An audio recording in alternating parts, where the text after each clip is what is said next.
Hello everybody and welcome to the Premier Injuries live stream. Hope you're all doing very well today ahead of the Game Week 27. So yeah, as always, before we get into this, in terms of injury news and stuff, we like to give you a little bit update on Ben as well. How are you doing today, Ben? All good, JJ. Thank you very much for asking. Yeah, busy, the usual Friday shenanigans. It is bleaching down the snow outside there. I'm just checking out current update. So it's lying. So I might, if I get a chance, I might get the sledge out later. Who knows? Well, in terms of that then today, because obviously we always focus on the injury news, but do you think that weather's going to play a bit of a role in this? Because this is what Slavcho has asked as well. Do you think any games are going to get cancelled because of that? If we're talking purely Premier League, then I very much doubt that. In terms of, just the technologies and the places, the things that they have in place to be able to sort of manage and mitigate those weather conditions. It may, of course, be taken out of the club's hands. We've seen this before where police have made the decision because of maybe these surrounding areas and the difficulties with, traveling. I don't know what it's like too much really around the rest of the country. Although, like I say, it is snow and it has been sunny here, and we're expected to get around 5 to 6 degrees. So I would expect the majority of that most of that snow to really be gone by the end of the night. But we are due to drop to around about -3, -4 through the early hours, which means, that's going to be, if there's any water lying, then it's going to be fairly dangerous and difficult to navigate. So I can only really comment on the weather that we're experiencing up here. And in terms of that game against Wolves, then at this moment in time, there's no question that it will go ahead. And do you think as well the Premier League might be almost forced a little bit due to the compactness of the schedule? We're seeing now double game weeks, the talk of treble game weeks, just because there's literally no time left in the schedule before the end of the season.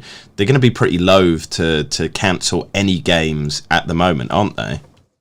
I mean, absolutely, but I mean, the supporters, public safety is paramount. So, you can't take any chances with that. You can't take any risks. But like I say, I'm not too up on the weather around the rest of the country, but certainly with regards to in and around town and we are in the northeast, it doesn't look to be too bad. Yes, it's lying, but the temperatures are, well above freezing, so that should thaw out. Like I say, it's just that overnight frost that may cause concerns. But with regards to the actual grounds themselves, of course, under soil heating and so on and so forth, and with the grounds people, then there won't be any concerns with regard. Oh no, we've lost your mic, Ben. Ben, your mic. Oh no, he's gone. In I'll carry on talking till poor old Ben. Your mic, Ben. I don't know if he can hear me. I think you're back. Mate, I apologise. This mic has a tendency to dip in and out for whatever reason I do not know, but it'll be getting a swift hit the next time it does that. Yeah, I don't want to repeat some of the language used pre-broadcast, but you did describe them in no uncertain terms of your feelings towards said microphone. Just the final thing before we get to the injury news. The Met Office has issued amber warnings for Northern England, the Midlands and North Wales, where there is significant disruption to transport power and supplies anticipated. And so the big thing is the focus will be on Brighton's game on Saturday against Leeds. This is where one of the double game week captaincies is. You've written in kind of your a article this week that Matoma and March are your captaincy choices. Obviously, we'll get onto the Brighton injury news, but I think this is a little bit different because it's the weather. Is your plan to keep the captaincy on those players until maybe early Saturday morning where things might become clearer? Look, I am toying between Brighton and the standout Brentford pick this weekend, and I'm actually leaning towards Ivan Toney. Oh, oh no, he's his microphone's gone again. Everybody, I do like Slavcho's comment that after the slap, the microphone will spend a long period back in training, but not necessarily. You can see Ben is not happy with that microphone at all. So I'll just continue with the discussion. That's my kind of plan. The Brighton players will be captain until we see news otherwise. So just kind of be reactive in that early morning period. Ben, has your microphone returned to play now? Yeah, I do have a second backup one which comes through the camera. So if it does go off one more time, then I'll just stick with the camera audio. It isn't as good as obviously as a proper mic, but it will suffice for now. And like I say, it'll not dip out anymore. So fingers crossed. It has had a swift. Oh yeah, I've actually broke the top off the mic. So I did see yeah. a robust movement of the mic there to help. I guess it's like a sports massage, really. Yeah. Let's get on to the injury news, though. And as always, I say to people, check out the Premier Injuries website. We go through all the team news alphabetically, you and I do, Ben, but also on the website as well. It's nicely listed. If you have any questions, if we don't cover something on this, it will come up on the Premier News website. And then if you don't find anything on premierinjuries.com, you can always tweet me and Ben. But let's go over to the predicted lineups, and let's start with Bournemouth. What's the latest there, Ben? Yeah, we've just heard from Gary O'Neill. So literally, again, news hot off the press, and we're not expecting a great deal of change to the Cherries squad. There's one potential late fitness test. That's for Jefferson Lerma. He missed out at Arsenal due to that muscle problem. Look, again, I'm playing the percentages here. So I've left the Cherries unchanged with that 5 at the back. They've done that for the last 2 weekends. And of course, they were very unlucky against your boys to come away with nothing. It was that Reece Nelson goal deep into time added on that eventually swung the tie in their favour from that big come from behind win. So like I said, don't expect too many changes here, and fingers crossed for the Cherry supporters, they'll get some points on the board this weekend. Yeah, it was it was one of those iconic Premier League games, and hopefully when it comes to the end of the season, we'll be looking at that as maybe the moment that the league was won. I don't know. And also just the fact it was Reece Nelson was really good to kind of see. And so you think that Nelson's impact was so much in that game that he's going to be starting, or is that because of injury news? Let's talk about the Arsenal situation. Yeah, it's predominantly based on the fact that we have question marks as it currently stands over Eddie Nketiah, and also and the other player who's injured, Leandro Trossard, who limped off in that game with a groin problem. That was an adductor issue. So Mikel Arteta has been very coy with his team news updates in recent weeks, playing his cards very close to his chest, giving us very little. What we do know with any muscle problem, even if it was a slight strain or a bit of tightness, it's a quick turnaround. They're going to be difficult to recover in a short space of time. And of course, you don't want to take any chances because there's a possibility of, exacerbating that problem. So that opens up that spot to Reece Nelson. Of course, the other option could be Emile Smith-Rowe. Although in terms of that sharpness and fitness, neither is 100%. I just think that Nelson is a little bit further forward than Emile Smith-Rowe. And of course, there is a little bit of a reward in there for that goal. But like I say, that could change over the next maybe 24 to 36 hours if we get some more news on either of those two injured players. Yeah, and I think as well, watching the match when Nelson came on, it's obviously the late game, tired legs, Bournemouth, but he did look very good. He looked quite good in Europe last night as well. I think he had a fairly good game. He was a little bit not on target, he missed some things. So thankfully he kind of got the goal on target at the weekend. Just quickly then, we've obviously released a video about it. You talked about it in yesterday's update, but Gabriel Jesus, A lot of people really excited because he's on the training ground. I'm excited to see him back as well, but obviously because of the information that we talk about all the time, I'm a little bit more tempered. I don't expect him to be back soon. But is there a chance that he could play at the weekend? Especially, as you said there's a little bit of an injury problem up top with Trossard and Nketiah out. Could that force the hand of maybe him being brought on? Or could he just be brought on just to give him a few minutes if the game is won early enough? Yeah, it's not an ideal situation. And if it was, would Gabriel Jesus be in and around that matchday squad? No, simply put. We're talking about a player who's been sidelined for well over 3 months. He's had a handful of training sessions with the squad. So, of course, he's not ready in terms of that sharpness and that fitness. However, the injuries to Nketiah and Trossard, slightly muddy those waters.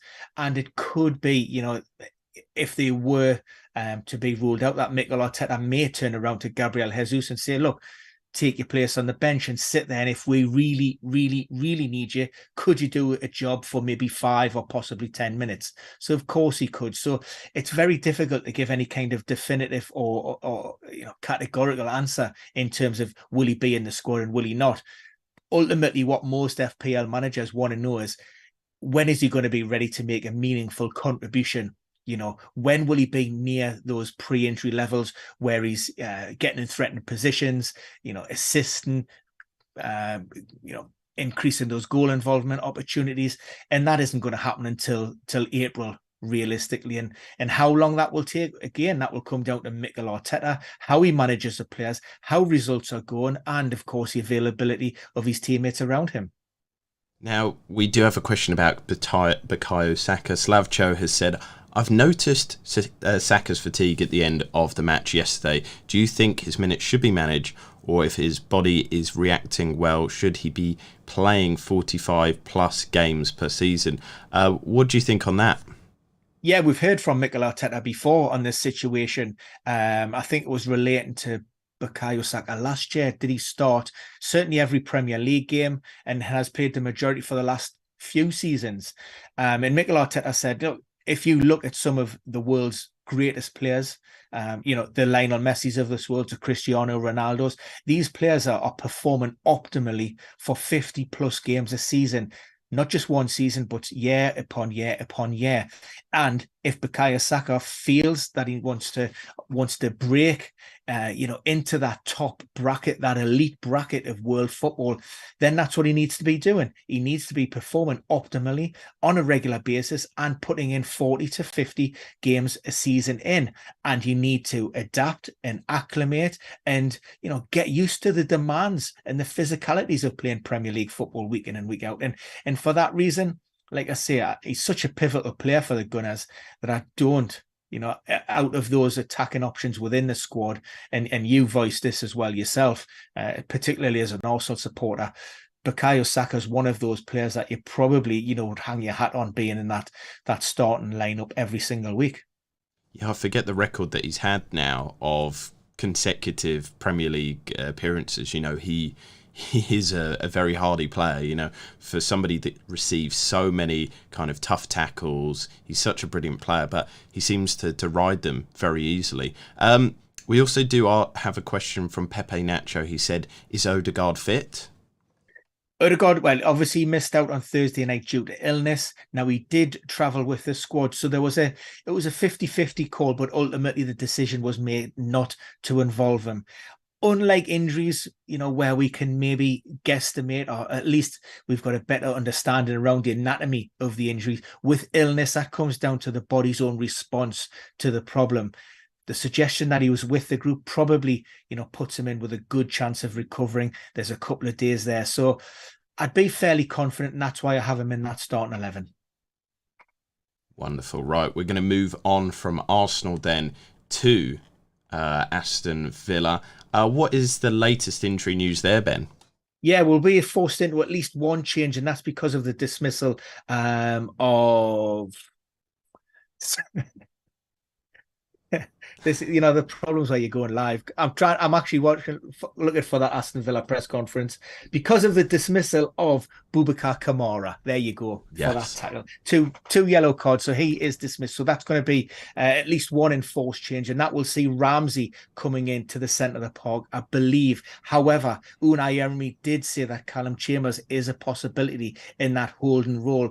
There's a couple of ways that we could set this things up. I have went with that 4-2-3-1, but we have seen previously as well that 4-4-2 setup, and that would probably mean either Leon Bailey alongside Watkins or Emi Buendia.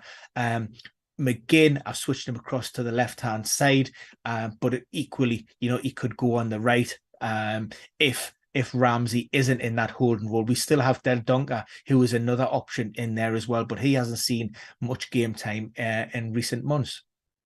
And we'll be tracking the Watkins situation as well, because he was really loved by a lot of people in the FPL community. But then, we kind of examined the numbers, we looked at it. He does have some all-rightish games in the games ahead.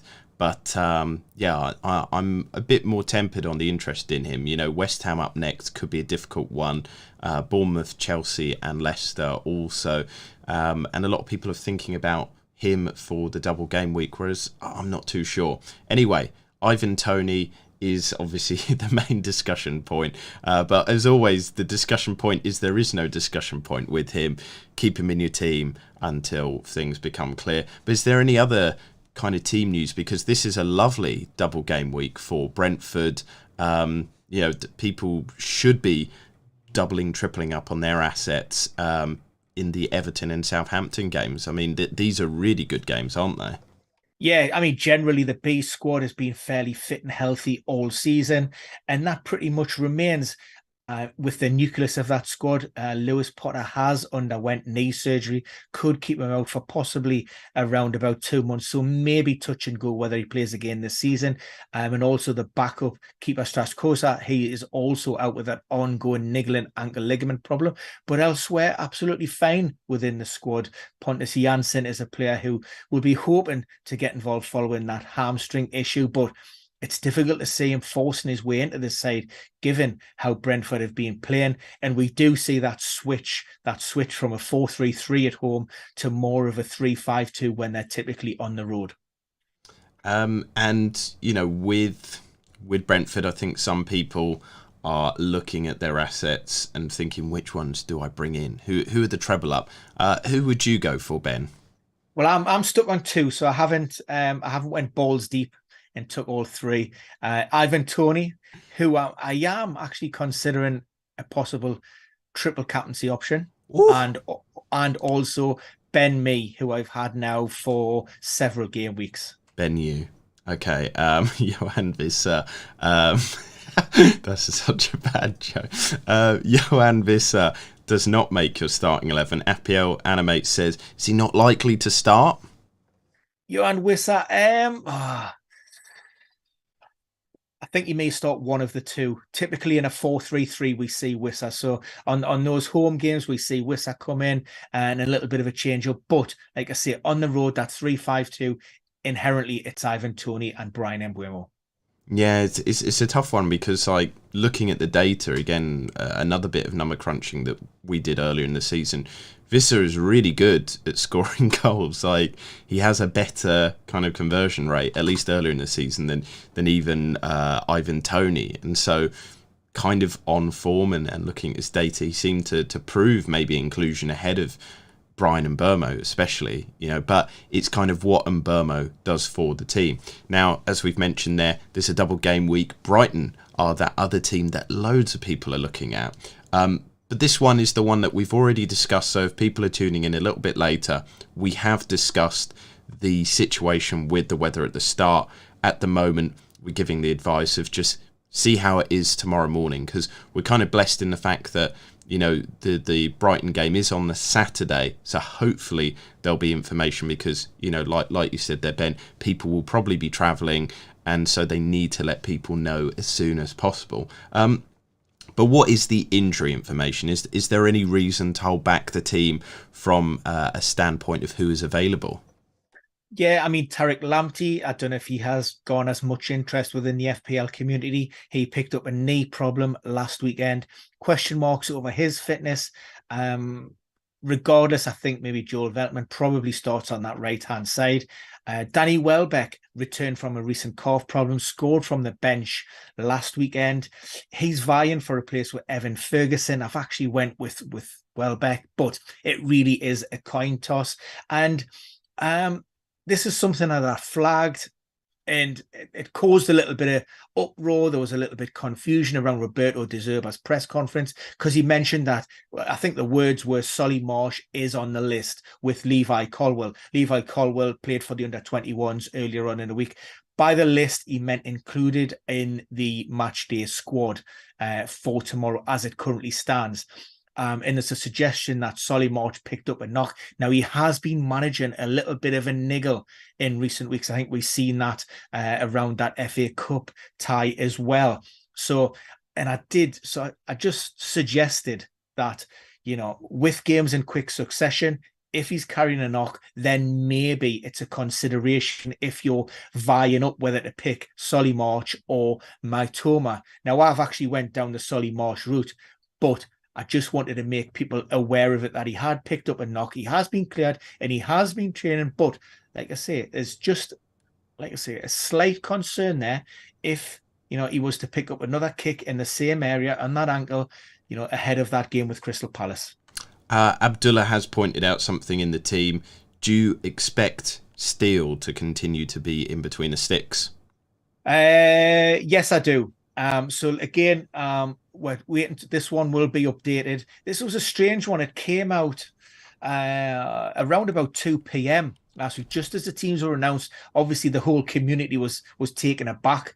I think Sanchez was part of that FPL template model. There was never been any mention of Jason Steele coming in. He always had a bit part role in and around those domestic cup fixtures. But Roberto De Zerba come out and he said, look, my relationship with Robert Sanchez is probably one of the best that we have with all the players in his squad. But for this moment in time, Jason Steele deserves his place and he suits my style of play. So, I think Steele is locked in. I mean, to be honest, if I was, I'd be looking to avoid those Brighton keepers from now probably until the end of the season, because it doesn't sound as if De Zerba, rates both of them very highly. Neither of them looks as if they've got that position nailed down. So unless you're going to go double Brighton goalkeepers, then I wouldn't particularly be leaning towards one or the other. Okay, I mean that is a possibility, going both, and then you got them covered. And also, I think the price would actually make that quite a viable option. But I think in the coming game weeks, like this game week, I'll be playing my free hit chip. You're saying that you might play your treble captain chip, but obviously not free hit. I'm playing my bench boost, so I want all the players on my bench to be playing, and obviously one of those two will not play. But we're bringing up Chelsea next. CH says he's heard that Reece James will not be playing. And so, it's a difficult situation there, I guess, with Chelsea's. It's ever-changing. It's hard to predict the Chelsea lineup. Is there any news on that, Ben, and just the rest of the team as well? Yeah, Reece James has actually missed training, so he has been ruled out of tomorrow's game. So this is one of those press conferences that happened at 1:30, which is why this graphic hasn't been updated. There are also big question marks over Raheem Sterling. That's a little bit of a recurrence of that recent hamstring issue. So I'm going to pull him out of this team as well. Mason Mount, there was a suggestion that he could potentially recover from that pelvic issue that kept him out of game week 26, but that hasn't happened. So Mason Mount isn't going to be one of those players that potentially comes in, but there will be updates for this lineup. Okay, and so I guess, continuing what we said before, you basically avoid Chelsea assets, apart from maybe Kepa, who seems all right, but apart from that, they just seem so inconsistent at the moment, don't they? It's difficult, and we've touched upon this many times before. When you're looking to assemble a squad and a team, you want to try and get as many nailed down starters as you possibly can. You want to circumvent any issues with regards to last minute injuries, illnesses, so on and so forth. You need a bench which is fairly deep and strong. With Graham Potter, given the fairly sort of premium price tags for the majority of their players, you're just not getting any guarantees with those. He's a manager who is averaging around about sort of 4 to 5 changes every week, game week to game week around the Premier League. It's a bit of a logistical nightmare. I think, inherently who you're looking at within that team, maybe Kai Havertz is probably one of the only players that you can look at and go, well, from an attacking perspective, he's probably nailed, because who else have really they got to lead that line, added by Pierre-Emerick Aubameyang is out of contention, way down the pecking order, and he's also picked up a back injury as well. Well, they do have Fofana, the new player that they signed, but I don't know if he'll be pushing for that starting 11 place.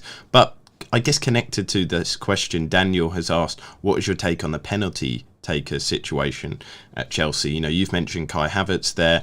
He seems to be a strong contender, but Mason Mount as well. I guess it depends who's on the pitch. It's Havertz. Graham Potter has already confirmed that it is Kai Havertz. So if he is on the pitch, then it's his. He will take over those responsibilities that were left once Jorginho departed and went to Arsenal. There you go. Really smart, quick answer there. Crystal Palace up next. A team who they're not looking good at the moment. If they hadn't had that good run earlier in the season, they'd probably be one of the top contenders for relegation battle. They'd be right in there. Their data has been pretty bad since the game week 17 return. But is that down to any injury reasons? I mean, what is the latest for the squad? Have they got a clean bill of health, really? Yeah, more or less. Sam Johnson, calf problems kept him out the last couple of weeks, but he doesn't really threaten a start unless Gaeta picks up an injury. So Nathan Ferguson still building up minutes with the under-21s. Jeffrey Sloop was absent from the matchday squad last weekend. We've had no reasons as to why that was the case from Patrick Vieira. We can just hopefully assume that he does return. And I suppose for the sake of this predicted lineup, then fingers crossed he does, because I have him coming in for the suspended Doucouré. Will Hughes is another option, but he had a little bit of illness and missed a couple of sessions early on. And MacArthur also was handed his first minutes of the season last time out, but he's only had 9 minutes. So again, that's the reason as to why maybe he's not in this starting 11.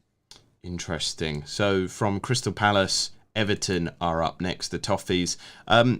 And so far, it's kind of been interesting, because I've thought that Sean Dyche would have more of an impact, but so far it's been quite inconsistent. And especially in that game against Nottingham Forest, they could have won that. And then they kind of pushed a little bit too much, which again surprised me for Dyche. He's normally quite good at managing the phases of games, in terms of going ahead. He's very good at defending those results out, but it didn't work. So what is the situation there in terms of injuries for Everton? Yeah, I have Mykolenko starting again at left back. Illness kept him out of that Forest game. It was Ben Godfrey who was added to the Toffees lineup. So I've done a swap there. Mykolenko did train on Thursday, so providing he comes through that, he should be in with a good chance. Michael Keane looks to have the nod over Conor Cody. He started the last two. I've left him in there, but of course, that position really is up for grabs. And Demarai Gray, he was a call that we made last week. He did start. He did score. Sean Dyche was impressed with that performance, probably just as well, because it looks, it doesn't look as if Ellis Sims or Neil Maupay, are really close to threatening any goals at this moment in time. And Dominic Calvert-Lewin back on the training pitches, but slowly but surely building that fitness. Could he be involved in the matchday squad? Possibly. There's a chance. There you go. It's an ever-changing thing with Dominic Calvert-Lewin as well, isn't it? Because the kind of things that you've described many times now here is it's not clear the reasons for his injury. This is why the club are looking so deep into it. Is it his diet? Is it other things about his lifestyle. And so I guess for you and for the club as well, obviously, you know, they're the ones in charge of him. It's kind of hard to say when he will be back, if he will be back to his previous levels. It's a lot of if, buts and maybes with him, isn't it? Yeah, I mean, it's difficult because, again, you know, we always need to contextualize, and we're not just looking at this one specific injury and this one specific game. It's about bringing Calvert-Lewin back into the squad and making sure that he can make that meaningful contribution from now until the end of the season without any kind of setbacks, recurrences, or re-injuries. So that's the considerations, and probably why maybe Sean Dyche and his team decided, to keep him out of the firing line against Forest. He has trained, he is in a little bit of a better place this weekend, but maybe in and around that match day squad before the break, get another good couple of weeks under his belt. And then hopefully from April to the end of the season, he's going to really kick on and like I say, make that impact. Now, Fulham are up next, and Mitrovic, I would say, not as obviously as bad as Calvert-Lewin, but he's not been on good form recently. You know, he's not looked good. Is that a fatigue problem? Is that a hangover from that ankle injury that kind of made us question, is he going to the World Cup? You know, has that potentially put a little bit of a dampener on the rest of his season? Yeah, I mean, we had that ongoing sort of issue prior to the World Cup, and then, I wouldn't say he was 100% in Qatar, so that carried over, and then he picked up that hamstring issue. So there's been a couple of niggling little ailments bubbling away in the background. He has suffered a little bit of a dip in form, and of course, those players who have been involved out there in Qatar as well post-tournament, there will be that little bit of accumulation of fatigue, a little bit of a dip, maybe in performance output across several of the metrics, and no player is going to go through the whole season, in producing optimum levels of performance. So, I'm inclined to think that we'll probably use this international break as a great opportunity to reset, refocus, recalibrate, and then kick on to the end of the season. I mean, he's still had an absolutely stellar season. Mitrovic was written off, before the beginning of the campaign, before his inability or lack of previously to really score and cause problems in the top flight. Well, he's answered a lot of critics this season, so he's got money in the bank with regards to that. And maybe not an option that I want to be given serious consideration now, but certainly post international break. And as an Arsenal fan, I'm a little bit worried about this game this weekend, purely because, with Mitrovic almost falling back a little bit in terms of goal output, Fulham have now really focused defensively. They've got good, strong at the back. That they've been one of the impressive sides since the World Cup. Leeds, Leeds. They've not been impressive, have they? As much as that wonderful chant goes, there's not a lot of positivity. They've changed manager, Javi Gracia. We'll see what happens there. I don't know if his style really fits the club, but we shall see going forward. But what is the situation there? Last week, we had the very unique situation of him not giving any injury information at all. Has he given a little bit more this week? A little bit more. Questions quite were directed with regards to the Leeds' lack of attacking output, the lack of goals. So in response to that, he did tie in a loose sort of injury update in terms of, well, we didn't have many options from the bench, but all being well, that could be more or less rectified this week. So that seems to suggest that Patrick Bamford is very close to return. Also, Rodrigo has been back on the training pitches, and Luis Sinisterra. Now, those two players are more of a long-term issue, whereas Bamford just had that minor knock, so he's just missed one game. Now, whether that allows maybe Gracia to maybe tweak that formation. We know that he has went with a 4-2-2-2 in the past, and with Ruta, he said that he believes that he's better up top as that second man. So maybe playing alongside Patrick Bamford, maybe even in a 4-2-4-2 remains to be seen. Look, it's difficult. Like I say, we are guessing, which is why I've pretty much stuck with that same 11. It was a defeat but it wasn't a horrific performance against Chelsea. On another day, they could maybe have left Stamford Bridge with a point, although these days, is leaving Stamford Bridge with a point a good result? I mean, with that, I totally agree. Leaving Stamford Bridge without all three is just, a poor game. They're obviously a bottom half of the table club. We've got a question from Igsham. He says, no Notto? That was it. It was the coin toss between him and Somerville. Of course, Gracia went with Somerville last weekend, and I'm basing this lineup on that performance at Stamford Bridge. But yeah, look, it's very close between the two. If not, it was to start, then Harrison could either move centrally with Aronson on the right, or there's a fairly fluid movements between those three. We've got a couple of really banger comments here. Marius says Bamford is the Reece James of forwards. So I don't know if you agree with that professionally, Ben. I would probably say he's more like the Abu Dhabi of forwards on his performance, on his availability record of the last maybe 18 months or so. Been very unfortunate, always difficult.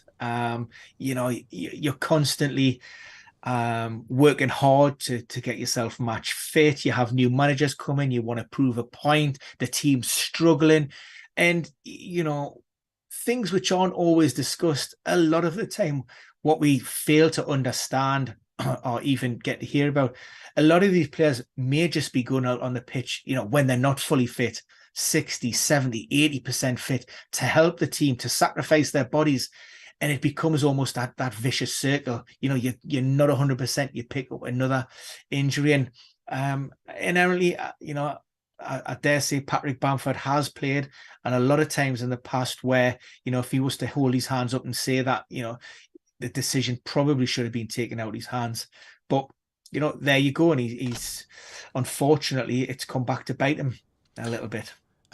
Now, Magic, maybe in reference to what happened earlier on in the broadcast, he said maybe the Leeds manager just had some mic issues last week. If he has, then could be like yours. I have empathy for a guy. I know what he's going through. Leicester up next.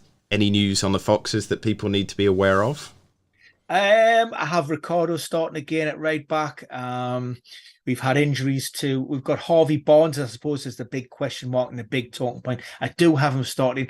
Rolled his ankle against Southampton in a challenge with James Ward-Prowse. That looked fairly serious when it first occurred. It was non-weight bearing.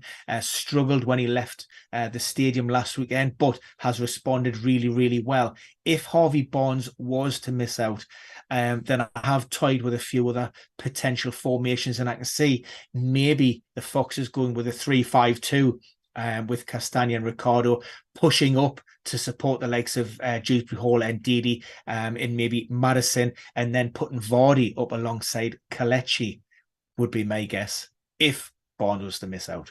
Yeah, it's the thing is as well, I don't know if there's much interest in the Foxes at the moment.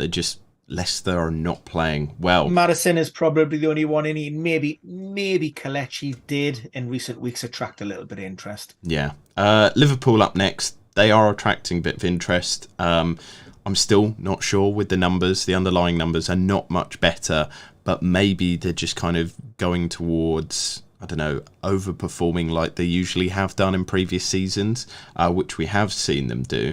But I still think they've got a lot of personnel issues. However, it's a good game against Bournemouth this weekend. What is the latest with the team news? And I think a lot of people will be excited that you've got the Gakpo, Salah, Nunez, I guess their new trio up front. That is almost like an essential own now at the moment. Yeah, no change in the treatment room, so I'm keeping it nice and simple. How could I change things after that result last Sunday? So yeah, the Reds sticking with the same 11. And yeah, well, when I say an essential own, Salah is now kind of proving himself a little bit, doing that form that might bring him into the debate of the essential asset owning. In your 888 article, you put Nunez and him into your team, but it is that kind of thing of right, they've had some good results in the last 2 game weeks. The underlying data isn't great. It's more of a wait and see, isn't it, really, for this club, to see if this is just a good run or if they've really turned the corner. I mean, do you think that this is partly because a lot of those big injury players are now come back into the squad? Do you think that might be a reason why we're seeing an upturn? I mean, Jurgen Klopp is putting it down to the performances of Fabinho, which have been more akin to those maybe that we've seen in seasons gone by. We know well-documented criticism for poor performances throughout the season, and particularly in and around that midfield area. So you can maybe clump Jordan Henderson into that. But like I say, we've seen a recent upturn in their output, which is good. And of course, that little bit of defensive stability. I think it's 6 Premier clean sheets in 7 now. So, once you've got that solid foundation, and look, it was a big result last weekend, but it was an anomaly. And did they score 7 out of 8 shots? Yeah. You're gonna have weeks where you could double that output and not even get a goal on the score sheets. Oh no. The microphone's gone again, Ben. I think the microphone has had its last days. It is going to be destroyed. But up next, I'll do the little introduction, and I'm sure Ben will be back with us very soon. Manchester City, the citizens. I think people can see the screen shaking ever so slightly from Ben sorting out his microphone. Oh no, I think we totally lost him. We can't hear you at all, Ben. Are you there? Am I back? Yes, you are. That's a question. Yes, all good. I don't know if you can hear me. But nobody can hear us. What something's gonna get volleyed in a minute. Where's the cat? Where's the cat? Right, one more hit. Okay. Sick. Can you hear me, Ben? Sounds like I'm tuned back in. Yes, you are. I don't think Ben can hear me now. Yeah, you've come through there. Okay, excellent. Yeah, you're good, Ben. Manchester City, what's the latest update there? So this is a difficult one. There will be one change in this. I'll simply have to put Phil Foden in this starting 11. He's been on fire in recent games. The reason he was omitted from this initial draft that was done on Wednesday, he's managing an ongoing foot problem. That's a loading issue. That's plantar fasciitis, aggravated against Newcastle, but he has been training and he looks to be okay. So probably Foden for Mahrez was my thinking as it currently stands. Maris has said the mic is tired. I've said the mic is now retired. It is going to be no longer with us. FPL Cupster has a good question, which we cover quite often, and this is why we say leave your transfers as late as possible. He said, I've always been interested in what the perspective of the late test has. Is the idea that they're probably going to play, but let's check, or unlikely to play, and we'll have a butchers later. What do you think on that? I guess it's situational, isn't it? But this is why we say leave it late, because there are these late decisions that happen all the time. Yeah, I mean, it's difficult when, physically, when we say there's a late fitness test, maybe, that closely resembles the truth, but ultimately you can speak to some members of backroom staff and they will say, look, if a player doesn't train at all in that final session, they won't be considered. So, like I say, if you're playing on a Saturday, you want that player to be involved on a Friday, Sunday, Saturday, so on and so forth. Also, as well, then it could be if that player does train, then you want to make sure that there's no kind of reaction overnight, particularly for players maybe coming back from a muscle problem. So any kind of stiffness, soreness. So it could just be a conversation in terms of how does it feel, what you like, do you fancy giving it a go?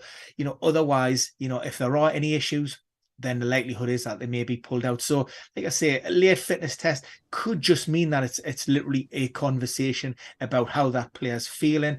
Ultimately, that may be player-led, and that comes down to the individual as well, and their status within the team, and how, again, we talk about external influence and factors on, whether they'd be risked or not.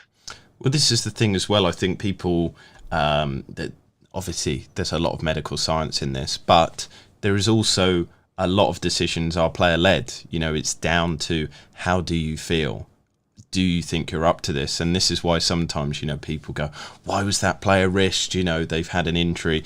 You've talked about maybe Gabriel Jesus. Obviously, we're not saying he might be risked, but if there's suddenly an injury crisis up top for Arsenal, he might be brought back and rushed in. These are the sorts of conversations that can happen. Gabriel Jesus is the type of player that will probably go, yeah, I want to be back. I want to be playing. And so they themselves might make that decision. And obviously there's the psychological element that they might play down the injury just because they want to help out the team.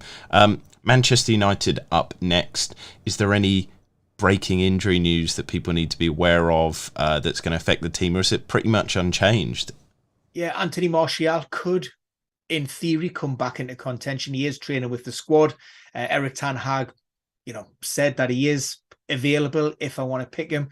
But again, we go back to this situation. It's not about just bringing them back in to play maybe 1 or 2 games, which we've seen in recent times with Anthony Martial. It's about bringing them back and, the player then being able to contribute from now until the end of the season. So any involvement, like I say, is likely to come from the bench. I would suspect it'll be minimal minutes, but he isn't too far away. So minimal minutes there, but let's have a look at Newcastle. Any updates there? We're seeing, we actually had a question on Fabian Schär.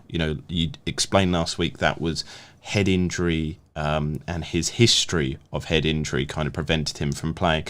But should he be back in this week? Yeah, he's trained all week. So up until this point, he hasn't suffered any kind of reaction, any adverse problems whatsoever. So I do expect him to come in for Jamal Lascelles.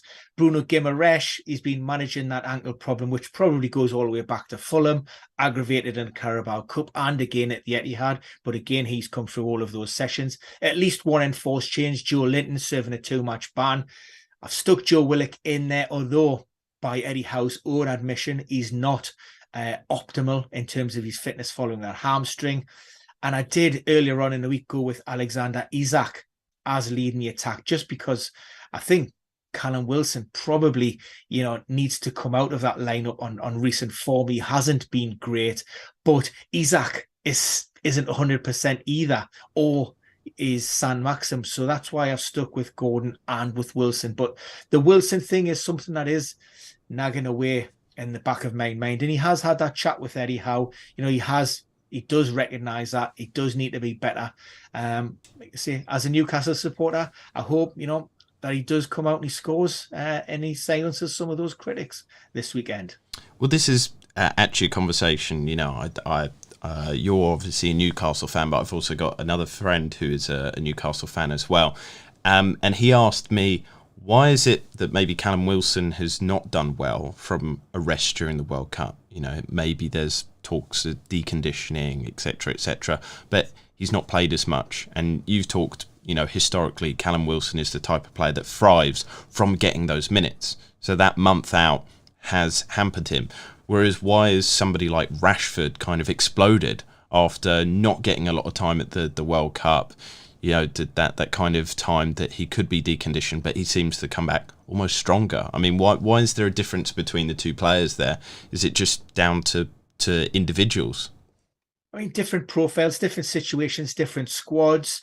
Not just Callum Wilson, but there's been for me, heading into this season, would have taken where we are at this moment in time, a Carabao Cup final, and still in theory pushing for, well, let's just say a European place, would have snapped your hand off. For me, I think there's been a huge overperformance from some of those players on the pitch, above and beyond certainly my expectations. And maybe now, we're just seeing maybe a return to the norm. Of course, the loss of Bruno Guimaraes for that suspension, and also, like I say, he isn't probably 100%. That's maybe affected things. So there have been, like I say, 1 or 2 issues, and you're going to have those moments. It's peaks and troughs throughout the season. So for me, it's undoubted his quality. He will come back. We just hope it's sooner rather than later. Now, we need to rush through because obviously we've had the microphone problems, so we're running a little bit over today, but we will get through the teams. Nottingham Forest, not too much information there, Ben.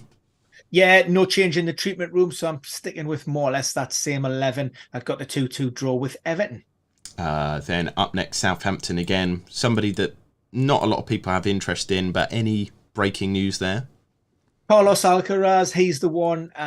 He tweaked that medial knee ligament while celebrating his goal against Leicester. He's going to have a late fitness test. It really is 50-50. He has trained. If he was to miss out on the Saturday, he is expected to return, I think, against Brentford midweek. So that isn't certainly long term. Then Tottenham up next, and it seems to go from bad to worse for Spurs. They're out of the Champions League now. It's probably another season of not winning anything. I mean, it's very, very, very unlikely they'd win the league, so probably is. And that isn't down to injuries, is it, Ben? It's just kind of tactics. There's a toxic kind of cloud almost over the club now because Conte's not signing. The club is not playing well. The football is boring. The fans are bored and getting tired of this. What is the situation there in terms of the injury room? Yeah, it's frustrations, on and off the pitch. And I suppose that all accumulated with Richarlison's post-match interview after the AC Milan draw, following their exit from the Champions League, took aim at Antonio Conte. And you can maybe empathise with him a little bit. We're seeing a team that is, like you say, without Harry Kane is really struggling to get goals. And Richarlison, in his own words, he's fully fit. He's working hard. He even had a test in the gym. They said they were going to start him. They didn't. They didn't give him an excuse. So that's a little bit of a, that's concerning. But with regards to the team news, we have Porro starting on at right back. Emerson picked up a knock in that Champions League tie, so there's a little bit of a question mark over him. On the left-hand side, Ben Davies, we have ahead of Perisic again. He's another one that will be checked. He's an advanced years of his career, let's just say, and maybe struggles sometimes to play games in quick succession. And we do have a question from FPL Cups. Who said, will Dyer be back? Who to buy between Davies and Dyer? The expectation is that Dyer will be back. Of course, he had that little bit of a rest. So he should be fine and firing. We've spoken about this many, many times before. Dyer is probably, generally speaking, the safer option of the two, although he has a ceiling. In terms of his points return. Ben Davies is somebody that may, bring you better outputs, but his place in that starting 11 does come under threat from the likes of Perisic and even Sessegnon when fit. Yeah, it's a tough one. That's why it's kind of been our message: avoid the wing backs or anybody that might be played as a wing back. For Spurs, West Ham up next. Any news there? Paquetá actually tweaked his calf after coming on as a substitute in Cyprus on Thursday night. Of course, we're talking less than 20 hours since that game. So that needs to be checked. If there are any concerns, he could miss out. It may be Fornals or Lanzini could come in a slight sort of change of formation. Kira back from illness. I think he starts at right back. Ben Johnson had a little bit of a nightmare last week. Emerson over Cresswell. And Danny Ings back in despite the 2-goal brace from Mikel Antonio, who, by the way, will also face a late fitness test due to a calf problem. Interesting. And finally, Wolves again. Not much interest in them, but yeah, what is the latest? Where we looking? Jimenez over Diego Costa, who could be sidelined for up to a month with that knee problem that saw him stretchered off last weekend. We do have Pedro Neto named in the starting 11 again, but really his place is by no means nailed. Adama Traore could be one of those players that comes in. Also, Moutinho is an option. This is probably one that we look to tweak. Johnny, it was fully expected that maybe Aït-Nouri would get the nod at left back with Hugo Bueno sidelined until after the international break, but it was Johnny Castro out from the cold to start last week. Keeps his place. There you go. Well, it's been a pleasure chatting. Ben has not had that much fun because of the damn microphone.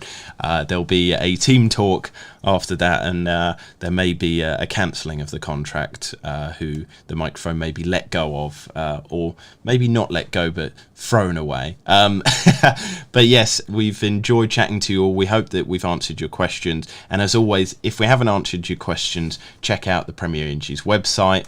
And if you don't get your answer there, you can always tweet me and Ben or message us as well. But for now, we're going to say a massive thank you for joining us. We will see you again next week.